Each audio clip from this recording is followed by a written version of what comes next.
give it to people? Well, you might as well go live now. Make sure it's all working. I'll send the link out as soon as you get going. I'm live right now, Jim. So I'm going to give you in Skype.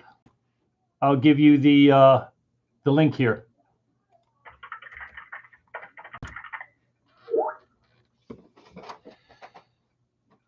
You have it there? Oh, wait a minute. That's the wrong one. Hold on. I've got it. That's the wrong one. I've got it. Hold on. I've got it. That's the wrong one. I've got it. I've got it. All right. You found the link on Livestream? We're having, again, we have all these experts helping us, and still the OBS is just being totally obstinate. So thank you for we don't want to end this live stream because we had the problem with the last 2 live streams we did.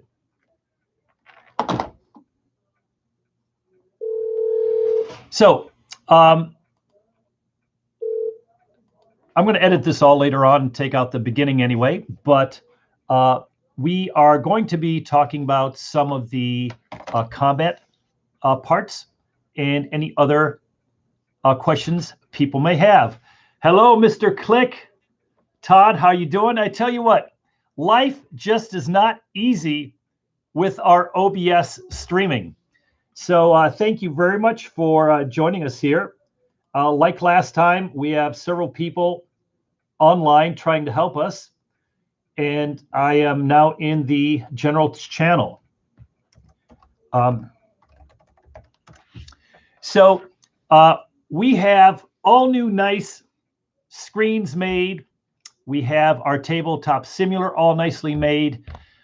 We even had for our YouTube OBS screens, everything.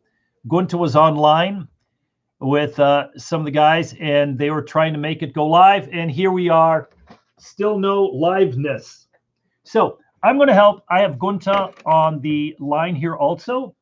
And I'm going to turn this on with my dog here. All right. So I hope everybody had a great weekend. Looking for more information. Yes, Michael, thank you very much. Wolfgang, there will be like 60 people waiting on the left on the channel that was originally set up. Jim or Jeremy, if you guys can maybe go over there and let them know to switch over to this one, put it in the comments section, please. And let me hit up one more person. Go to the new window, please. All right. Fingers crossed. Yeah, Blake. We are going to set up with more people. Everybody we've been paying to do all this work since last fiasco. We thought we had it cleaned up, but they just brought in a new guy who's just going to work on the OBS. Hello, Ken. How you doing? Philip, nice to see you. Oh, good. To switch this one. Thank you so much. Probably I should put it in the comments also. To let them know. This is the one that ends with AVE, I believe. So if someone may want to put it in the comments also, that way we don't have even more upset people. You know, one of the things is that a Kickstarter is like something where we try to bring a community family feel. And it's incredible how when you get so many thousands upon thousands and thousands of people, it's just a few really can make my day bad at the end of the day. But I was talking to Scott Alden from Board Game Geek, and he says, you know, Uwe, you just got to go with the flow and just keep on going and make the best games possible. So that's what we're doing. Hello, Mr. Marks. Polaris wrote a question on your Kickstarter campaign comment section. He's unable to join, but he would like you to talk about the following. Please explain the ship board, ship tech in detail, and if possible, show it on camera. I don't think I can make the live stream, so I'll be viewing it after it's recorded. We are working on having camera things come up where I can show my screen. I can do it on Zoom. I can do it on Skype. I can do it on Facebook Live. I can do it on Google Meets. why can't we get this working on YouTube live stream? So that's where we're going with in the coming days. I'm going to wait a few more, another minute until we have a few more people from the other site coming on. And I do appreciate, again, everybody's patience with this.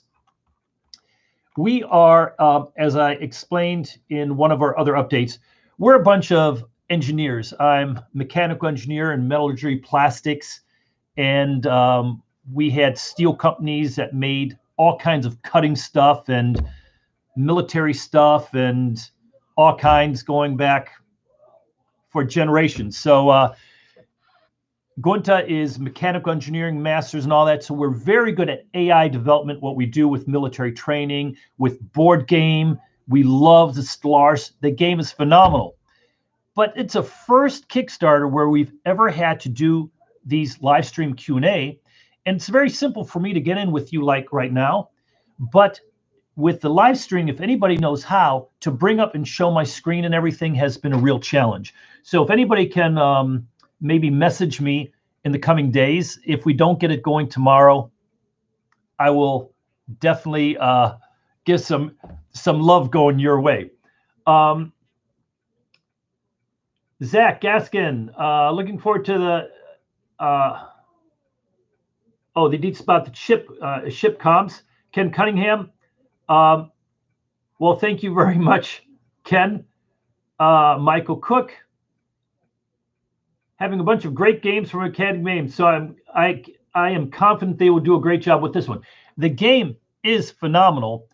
It is also what is so neat is Gunta has really worked and brought the entire Stellaris gameplay from the PC into the board game and really given it this feel. So that if you love the video game, you're going to get whole new aspects coming at you with the board game. And you get to do it face-to-face with people instead of over the screen where you can laugh at someone in their agony of defeat or as you're maybe helping them, pulling them out of the muck of evolution to join the race of the stars. You can do it face-to-face. I'm going to go here real quick, and I'm going to get Gunta here on Discord, if you don't mind. And we are, let me get to the correct one where I'm supposed to be. I'm going to go into my general chat. And Jim, you're in the general chat. And Jeremy, if you can go in our general chat on Discord also. So yesterday, we put up an update on the battle mechanics. And in the battle mechanics, we used a very new basic one where we just built some corvettes and we moved in to a new system where there were some ancient mining droids. And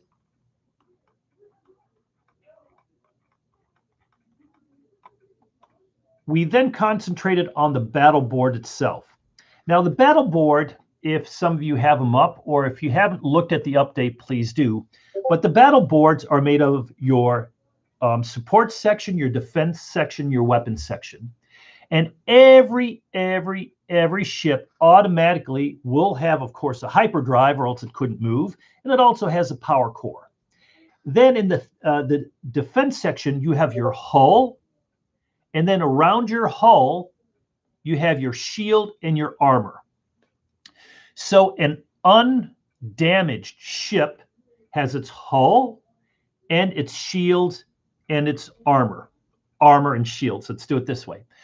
So when you're first engaging an opponent's shield, and I hear people talking to me and clicking back and forth, excuse me real quick. Jeremy, if you can hear me, if you can please go into our office, Academy Games. Oh, there you are. He popped up. So you first have to get, with an undamaged ship, get through the shields and the armor. So when you get through the defense of an undamaged ship, and you'll see that when a ship has defense, you'll see the amount of defense it has, and those are the number of hits you need to get above in order to damage them. Once a ship is damaged, it means that you have penetrated either their shield and armor or both. And then you are, depending on what your weapon is, and then you're going at the hull. So the first time you attack a ship, you can only damage it. So there are ways you can automatically destroy it, but I'll get into that in a while. And then on the next attack from other ships or in a different stage of the battle, if you hit a damaged ship again and you penetrate its hull, then you destroy it. Okay, does that make sense so far, everybody? And I tried to explain that yesterday in the update that we posted, and I think I did, but people who aren't used to either the Stellaris video game or other type of combat games with the shields and armor then getting through the hull. That's how we took care of a lot of these complicated battles. And I'm looking through here, and Jeremy's coming from Hello Forever. Oh, I like that. Hello Forever. Uva, for the combat update, I'm writing. Jeremy, I don't need to know about that. Someone has a great idea for some storylines. Later time. Jim, Warfrog, if your fleet has mixed weapon types, like one that hits shields and one that hits armor, if a shield damaging weapon damages a ship, can the armor or weapon damage the hull? Yes. As soon as a weapon damages a ship, the ship is flipped over. So if it's a miniature, you flip it on its back. Or if it's a counter, like a space pirate or something like that, or if you're not playing with the miniatures, you don't get the miniatures with the mining droids, you flip it to its damaged side, the reddish side. Then all attacks are against the hull. Now, if some of you were astute, you'll notice that the mining drone had only armored defense, and it had no laser, no shields, because you see the shield defense symbol had a minus, meaning it has no shields. So if we would have had lasers and would have attacked it with lasers, it had no shields against the lasers, we would have attacked immediately against its hull. Now, that is very rare in instances like this, because everybody's ships will have some type of shield and armor. You will, though, be deciding where you want to concentrate and what kind of ships you want. Do you want to have fast and versatile ships? Do you want to have ships that concentrate on long-range weaponry? Or are you going to divert some of your core power, if you don't have enough, to your shields and your armored weaponry?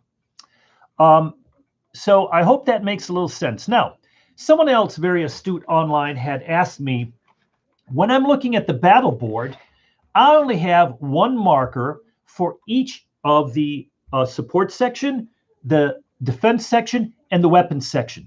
Because in the support section, there are more different cards that'll get slipped, technologies that get slipped in there. But in the base game, base ships, like the Corvettes that we're working with right now, you're going to be concentrating on either getting your core power up and running high or your hyperdrive.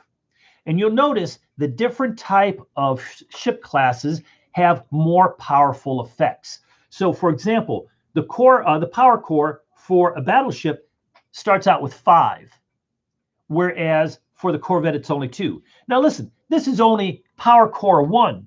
With technology, we want to get all the way up to power core 4 and 5 and really make these ships good.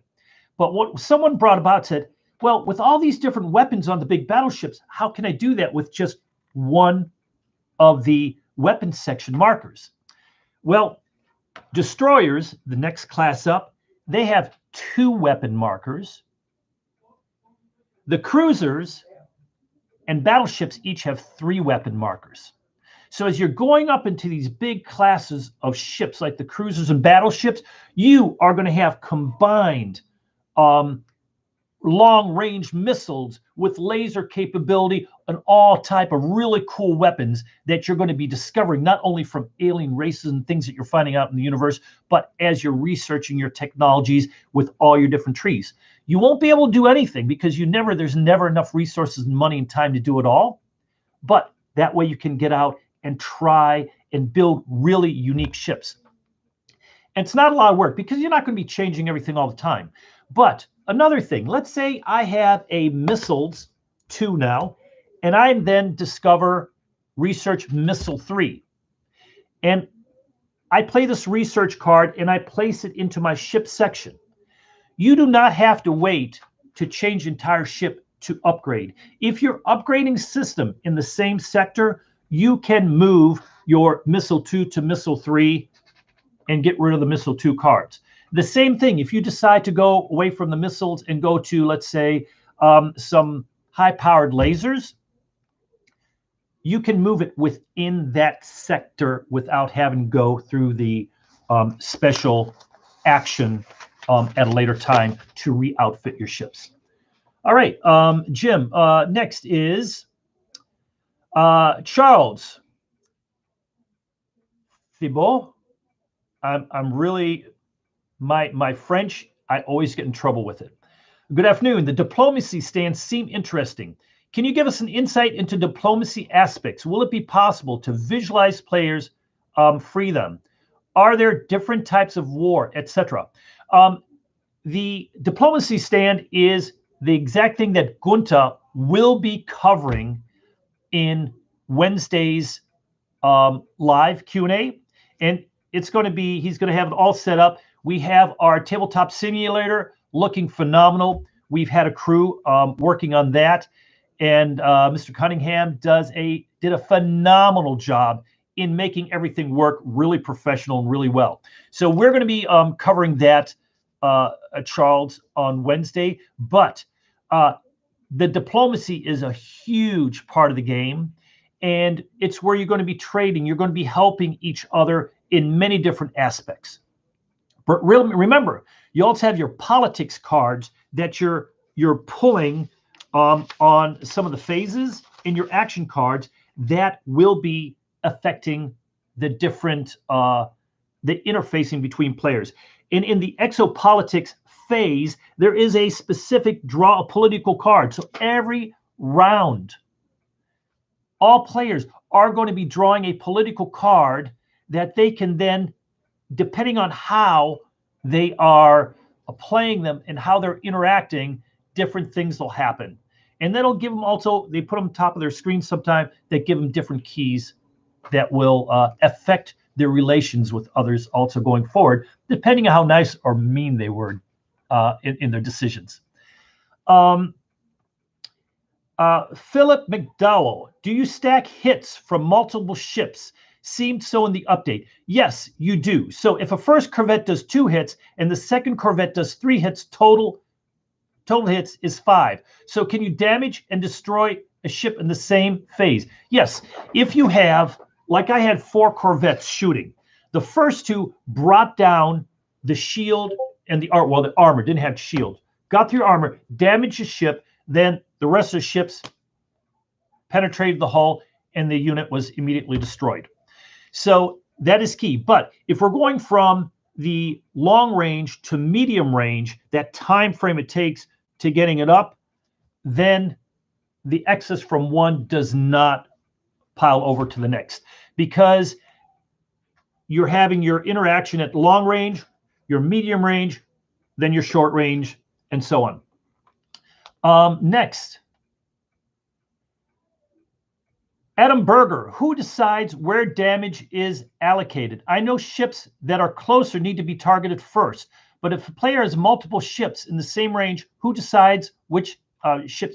You as the attacker, you're the commander. And this is a very interesting thing. You only have so many, the Spaceborne, the alien Spaceborne are special units, because these droids, we only have 1 counter showing for the mining droids, but that's a swarm of droids. So the Spaceborne are unlike the player characters, where they have they combat every single range on your battle board, whereas the players, depending on what weaponry they have, are only going to be in one or maybe one or two sectors of the battle board. So we are going to put another example where we have only lasers, and these dang droids are shooting us from long range and medium range, and we're sitting there taking this. What do you do? In a battle, if you're, let's say, it's me against Adam here, and we are in a battle, whoever has the most damaged or destroyed ships has to retreat.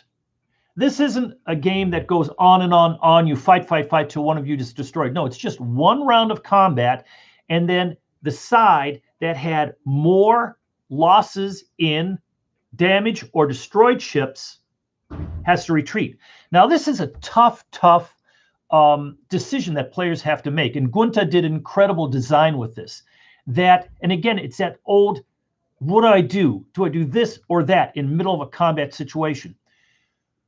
You have damaged this unit, this, let's say, Corvette, or let's make it a destroyer, and then you have a good undamaged Corvette here, and you're going to fire again. You could probably destroy or damage, kill this destroyer, or instead you could go after this Corvette and damage it. Now, you have two damaged units versus if you destroy him, only one destroyed. So if the battle would end there and you've only damaged one of my units or destroyed one of mine, and you're facing this situation, are you going to, number one, if you destroy them, you lose the battle, you have to retreat.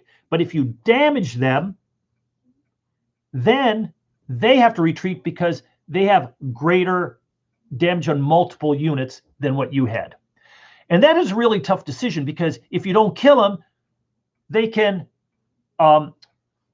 strengthen up and repair their damaged ships so much easier and come back at you. Or do you try to destroy them and take them out and damage ships so that they don't have those ships that maybe you can immediately follow and after them? So that is a decision you have to make. I hope that answered some of the questions you had there, Adam. The Bear Prophet, did I misunderstand, or do all ships have to choose between being fast or having more power? No. You're specializing in one thing, Bear Prophet. Now, being the Bear Prophet, does that make you like a big, heavy-duty prophet badass, or does it mean you run through the woods naked like a bear, proselytizing? But anyway, I guess that's it's how you spell it. So anyway, Bear Prophet, you're specializing. These markers are where you're specializing in. But realize, let's say I'm specializing on my power core, but I want better hyperdrives. I can research my hyperdrives and go to a level 2, hyperdrive 2, to get better, faster, more mobile ships. Or 3 or 4, getting all the way to 5, and that gives me a big advantage that I get other benefits from when you ascend a certain type of technology. So it isn't that it's one or the other. What this does, though, it gives you that ability to choose in your short to medium term goals. What do I need more? I've got a 3 power core and a 2 hyperdrive. And I've got my power core now, my marker on that, my advantage. Do I maybe want to move that to my hyperdrive to get some advantages out of that short term, because I don't have the technology yet to up that? Okay, so I hope that makes a little sense. Let me know, Bear Prophet, if that answered the question a little. Next, we have Adam Berker. If we lost 2 corvettes against 1 mining drone, but killed the mining drone, would we have to retreat despite there being no enemies left? If there are no enemies left, there's nobody to run away from. So no. It's just if at the end you lost more than them, you have to move away. It's like real life. I mean, well, in general, some people, if you're invading somewhere and maybe it's so horrible you want to get out, but that's your choice. But no, it's if both are still there at the end of that round of battle. If you're the attacker and you're tied, attacker moves out. If the defender has more losses than the attacker, they move out and you have then the system. Talking about combat, the post on Kickstarter said combat is resolved after all phases are played. Did I read that correctly? You read that 100% correctly. So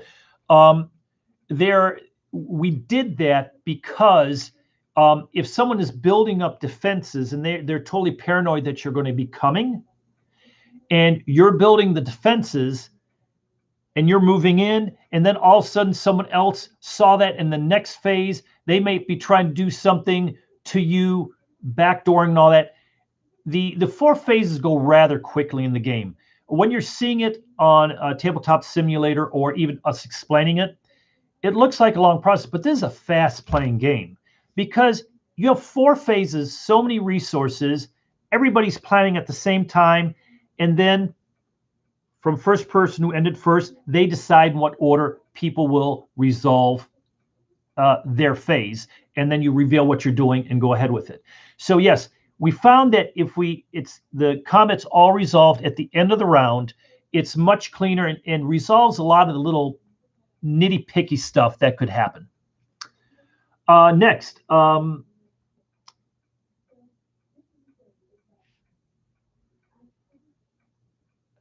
we lost 2 corvettes against 1 mining drone. No, okay, we get that. A warfrog. How does retreating work? To an adjacent system or hyperdrive range? What if there is no safe system? Do they go into combat again? When you're pulling back, you're going to have to pull back into the nearest safe system you can do it. So you're pulling out of combat, you're going back where you came from. If there's another, someone else has invaded while you're invading elsewhere, they're going through their combat with, depending on what they want to do. We haven't gotten into it. Gunda's going to get into that. Just because you have a system doesn't mean that you control the planets.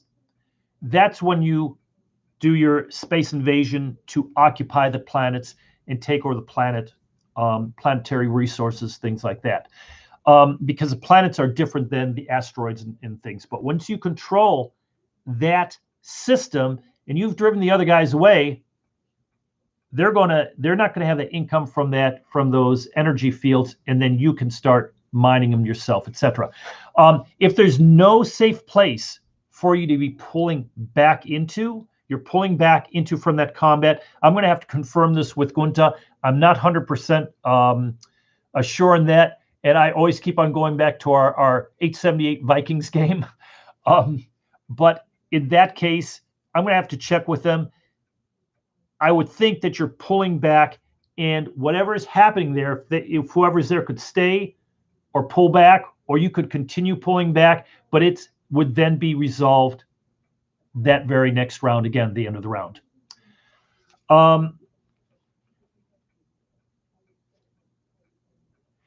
For retreats, is it based on damaged units or undamaged units? It's based on how many units are damaged and destroyed. So just because you have 5 little ships coming in and you got a big old battleship here, and you damage that battleship and he damages 2 or 3 of yours, just because you have more ships, you took more damage or destruction, and you're retreating. That big ass battleship is going to stay there and still control that system. The battleships, man, there's some badass battleships out there. I've seen some, like in the PC game. It can be pretty awesome.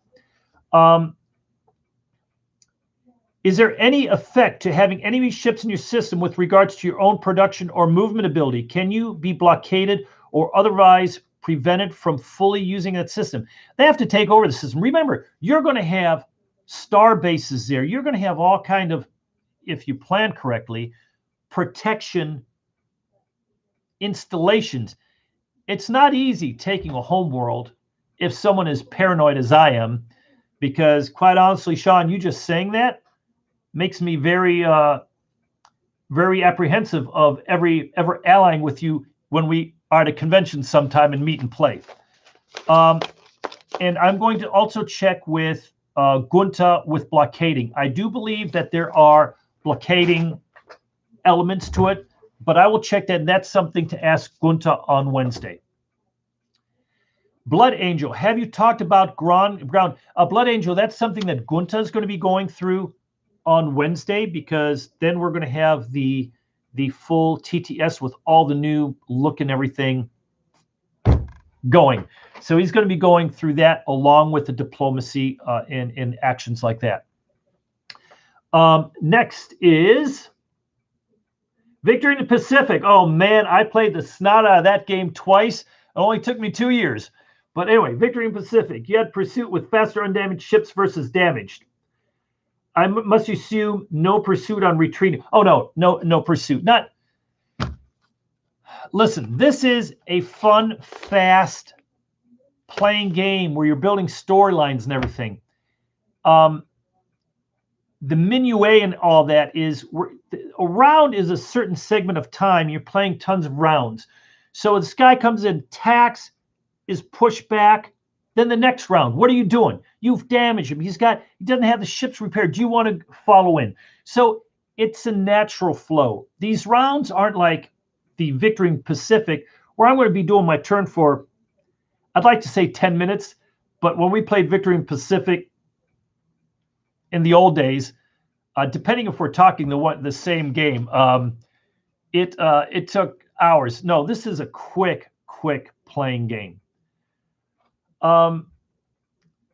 Leslie Hawes, when will we see a fecal table top playthrough? Oh, a physical top playthrough. This is not about combat, but he's asked twice. Okay. We are in Ohio going to be getting our shots. It's open to everybody to have their injections by, I believe, the end of this month. It's going to be opening up. So once we have that, yes, we are physical players also. You give me the option to play on Tabletop Simulator or something like that versus face-to-face, I'll go face-to-face 9 out of 10 times.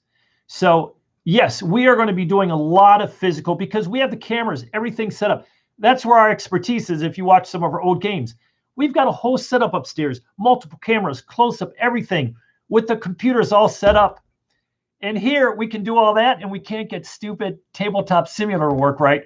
It's embarrassing, but thank you for hanging in there, guys. We admit we don't know. We're getting experts in.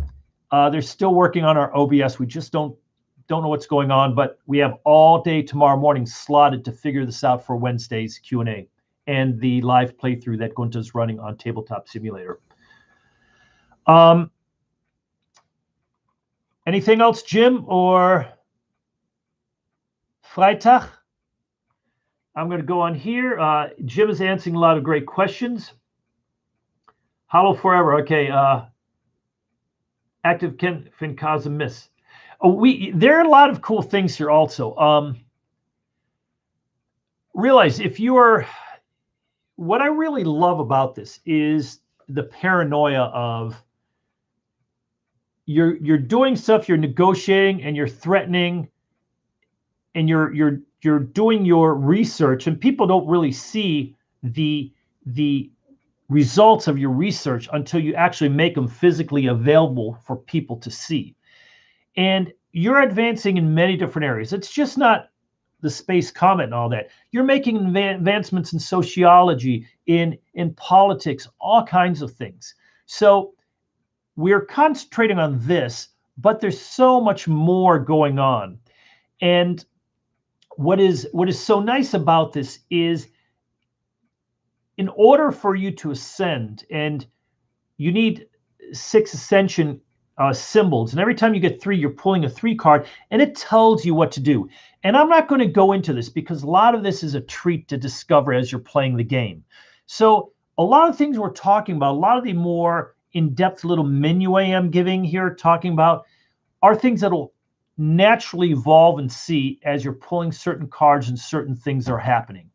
So it is really, we made this game to be very open to everyone to play. The unfortunate thing is when we were putting this together, and that's why we were a little late, we started on Monday morning or on Sunday morning, worked all day to get this stupid little update done, because in a rule book doing the layout where we can have little pictures and good little examples, for those of you who know our Conflict of Heroes series, you know that those games, the majority of the rules are just gorgeous. Rules like this. Everything in red are examples. Everything in blue is, why does that happen? And things in white are the rules. This is our rule book. These are our heavy-duty rule books, which people read. They read it in little sections, play, and everything works, is fun, and it's easy to get through. So I just want to, I'm just leaving through here randomly. Look at again, everything in red, these are all examples. Here are the rules and why the rules are this way. So it's hard to do that, though, on a update on Kickstarter. So apologize. Gunther's been busy working his butt off getting it done. I also want to thank everybody. My father is he's 84 now, and that took all Saturday. And the older you get, the more things are happening. And then Gunther's daughter's birthday's today, so he took her to the comic book shop and bought her first 2 comic books and a Wonder Woman something or another. So it's exciting. So thank you for bearing with us. But Gunther's working full time, literally 16 hours a day, getting the rule book. And remember, there's a license, so we have to get everything approved also. So it's a little bit longer, but the end results are good. I also had some people discuss the cards. The cards, these aren't the end look of anything. This is what we work to put together so that we could have an easy on-screen presence. Yes, Jeremy, that's good. Huggin, hey, I'm part of a Swedish board game podcast and would love to interview the designer of this, seeing as it's based on a Swedish development game. Huggin, do me a favor, gladly email us, and we gladly do the podcast with you. So unfortunately, well, probably English is better than ours, so that's good. And actually, I have to find out, because I found out that my mother's like 15-20% Swedish just a few generations back, and it's driving me nuts because here I have all the Swedish and all this Norwegian blood in my DNA thing. I'm like, what do you mean, Mom? You don't know which great-grandparent came from Sweden? So it's I have to learn a little more Swedish, but at least I can get along with Uva. I have to change the spelling though. Okay, forever, regarding the cards, will the name Missile 123, Armor 123 remain like that in the full game? They're going to have different headers, but the subclassification so that you can see the advancement, of course, has to be there. Jim is working on a tech tree and everything, and we will be showing parts of certain little things for people to see, possibly here in the near future. We're not going to give it away because there's a lot of the game. This is a storytelling game. And a lot of people say, how do you win? Well, you're playing an era and everybody has objectives. So you're winning, you're playing an hour and a half, 2-hour game, and you have a winner. I won the game. Yeah, I did this. Oh, I was going to start doing this. Oh, that was fun. When do you want to play the next era? You want to just keep playing now? Or let's put it away easy. You just take your solar system. We show them how to stack. They go in little welds in the game, or big welds in the game. And then next time you get together, everything gets put together the same way, but then you change how you are attached to the galactic center. If you've been discovered, or even if you are part of the galactic races yet, civilizations, because you could still be on your own, just mind your own business, So later on, there, after a few eras, most players, in the late second, third, fourth eras, guaranteed they're part of the Galactic Center. Not guaranteed, but most likely. Any other questions? You guys are. What timeline is that, Jeremy? I see something about a timeline. Well, you guys are taking care of it all. So Huggin, if you or Hugin, I don't know. Is Haaland? Is he from Sweden or is he Norwegian? That incredible striker for Dortmund, and man, the English may be getting him. Darn it, he might be going to the Champions League. So, or even Spain. So stay away from soccer. The last pronunciation was the correct one. Oh, I forgot what the last one is. It's not Haaland. Hugin. So anyway, Norwegian. Okay, Haaland's Norwegian. Okay, sorry about that. Gunta's working full-time the rules. We are hoping we get everything in at least the main sections and approved to be posting online. And but the main parts of the game are the 4 phase boards, doing your phase boards, and I'm going to be going through and we're going to be posting the individual phase boards and what each does. But you're going through 4 phases around. Some phases you're going to do very little because you're saving your resource for the next phase. Because remember, your resources that you have to last you for all 4 phases. Then you have your comment, you have other things that are happening, your events. Oh, we're going to be doing some fun thing in the metagame. So that is going to be going up tomorrow, the next stage where we're exploring this new solar system, things happening. And so then those are 2 phases really of the game, the phase boards and the storyline exploration and the decision making and what paths you're going down to ascend your civilization. And also depending in what direction you're going, what ascension path you're doing, remember, it's going to be drawing in that galactic crisis. And we haven't talked about that a lot because we want you to discover this more in the game. But it's like playing one of these stories books where you're reading and something hits you from the left flank. And that's definitely what we're going for in Stellaris, like in the PC game, where a lot of exciting, fun stuff happens. And with the politics cards and all, you can be a nice guy, and that's where the diplomacy rack comes up also. So Gunta's going to be going into that, and he's going to be concentrating also on the action cards. We're talking about the physical, what people are used to from past game they've played. This game is so much more. This is just a little part of it. It's the cards and the actions and the interplay with other players and the direction decisions you're making that make this game so much fun. Because remember, we're having a lot of really cool online vloggers and storytellers bringing stories that we're going to be showing over the next week that are coming up with really cool storylines that we're building and putting into this. People say it looks a little chaotic what we're doing. And I agree, the game is set, but we're getting so many good storylines from these online Stellaris experts and fanatics with storylines that they've developed in the past and they have coming through, that we're taking these and we're integrating them into the game. They're going to be part of the Frontier expansion. And you're going to see these storylines that you played on the PC happening, and they may continue and go into a little more depth and all that. So, people love, I can't say what we all have coming. So, I believe we've been going on now for a good 45 minutes.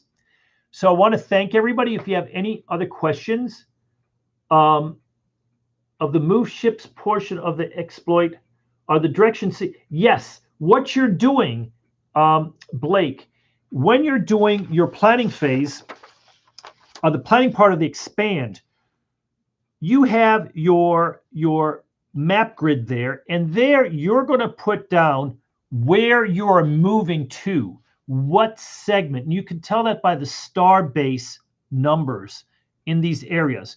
So whatever star base number is there, that's where you're going to mark that you're doing your movement to. So that if you're doing that and someone else surprised you and they're doing something else, well, you got to continue through. That was your plan. So yeah, it has a big portion to do with it. So there is a paranoia of, what's that person going to do? Or am I going to be talking to you saying I'm going to be doing that? I'm going there. And then you think I'm going there and I'm going somewhere else. Can we expect future social stretch? Yeah, we're going to probably be doing 1 or 2 more social stretch goals. And we're doing a lot more with the mega games and some of our daily stretch goals as we're getting new stories coming in. That we then automatically add these storylines. And the cards and everything and all these different flows of the game, that's what takes all the time and effort and really makes the game fun. If you wanted just a war game, this is not it. This is not a war game. It's got everything around what a standard war game has included also. So you have your threats, your physical threats, but like in real life, it's everything that's going around it that makes it tumultuous. And I think I'm going to call it the end here. I'm reading a really interesting book series, and I don't know if any of you have heard of it, but it's called Inherit the Stars is the first game. It's by, I believe it was James Hogan. And he wrote it in the late 70s. And it's probably some of the most hardcore sci-fi I've ever read. And it's just fascinating. And I'm reading this going, God, I want to sit down with the guys and play Stellaris Infinite Legacy, because that's the feeling I get playing the game, you know, when I'm reading this book. All right. When are we expected to see some new ship models? We have some, again, these are things that we're going to be opening up. We have some very neat little items that are in design right now. And excuse me real quick. Yes, Jim. Oh, that I haven't. Okay, which one is it? Okay. I will get into that then. Thank you. Jim said ship repairs. There was a question with ship repairs. If that doesn't work, the Discord doesn't work, the phone works. With the ship repairs, that is, you can do it with much fewer resources. I've never had ship repairs myself because I usually play. I'm German. We're a non-aggressive people, so I usually try to do surreptitious stuff. So I very seldom build up big items.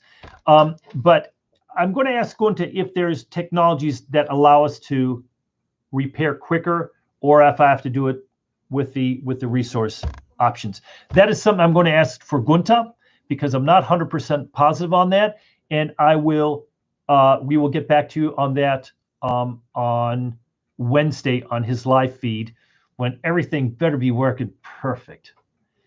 Jim, is there another one then?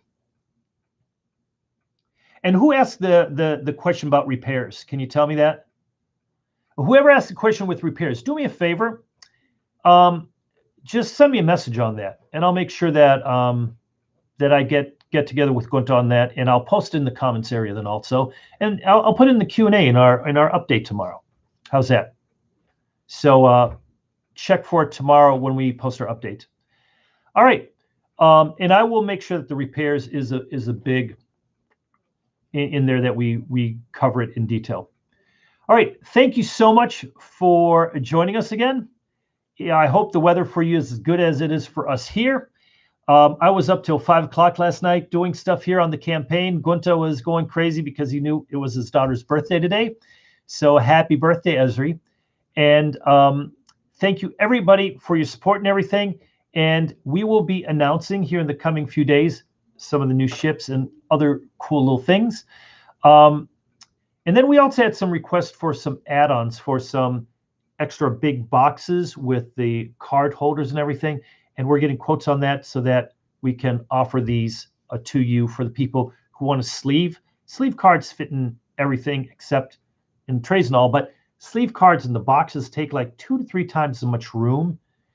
And these are big boxes already. So we're going to have an extra box with all the sleeves in it that fit exactly perfect for the cards. And we'll ship that way, and then people can sleeve. You have excess cards in your boxes that you can then keep stored in this big box for when you need them, so that you only have what you need at a time, and everything works sleeved and fits well in your base game box. So thank you again. I wish everybody a really good day. We'll leave the comments up a little longer, and we'll see y'all on Wednesday when Gunther's running it. Thank you.